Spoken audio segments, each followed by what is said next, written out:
রংপুর মহানগরের হারাগাছ থানাধীন এলাকায় বিয়ের প্রলোভনে এক যুবতীকে ভাড়া বাড়িতে নিয়ে গিয়ে ধর্ষণের ঘটনার মামলায় লালমনিরহাট সদরের নদুরঝাড় আদর্শপাড়া হরিণচরার রাশেদুল ইসলাম গ্রেপ্তার হয়েছে। 30 জুলাই বৃহস্পতিবার ধর্ষণ মামলায় গ্রেপ্তার রাশেদুলকে আদালতের মাধ্যমে রংপুর কারাগারে পাঠায় পুলিশ। পুলিশ জানায় 20 বছর বয়সের ভুক্তভোগী নারীর বাড়ি ফরিদপুরে এবং 2 বছরের মেয়ে সন্তান আছে।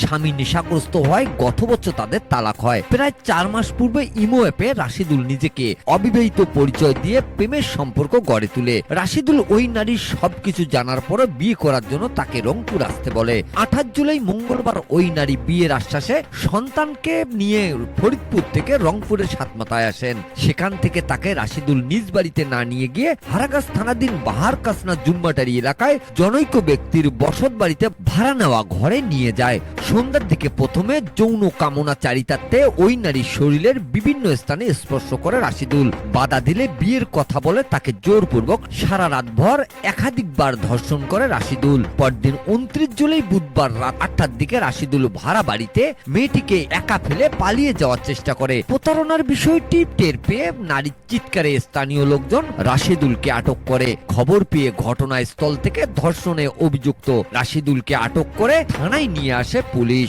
পরে রাতেই ওই নারী বাদী হয়ে হারাগাছ থানায় ধর্ষণ আইনের ধারায় মামলা দায়ের করে। মামলার তদন্তকারী হারাগাছ থানার এসআই আনোয়ার হোসেন জানান, শারীরিক পরীক্ষার জন্য মেয়েটিকে ভিকটিম সাপোর্ট সেন্টারে এবং অভিযুক্ত রাশেদুলকে রংপুর আদালতে পাঠানো হয়েছে। ধর্ষণ মামলায় গ্রেপ্তার রাশেদুল ইসলাম লালমনিরহাট সদরের নদুরঝাড় আদর্শপাড়া হরিণচরার জিয়ারুল হকের ছেলে।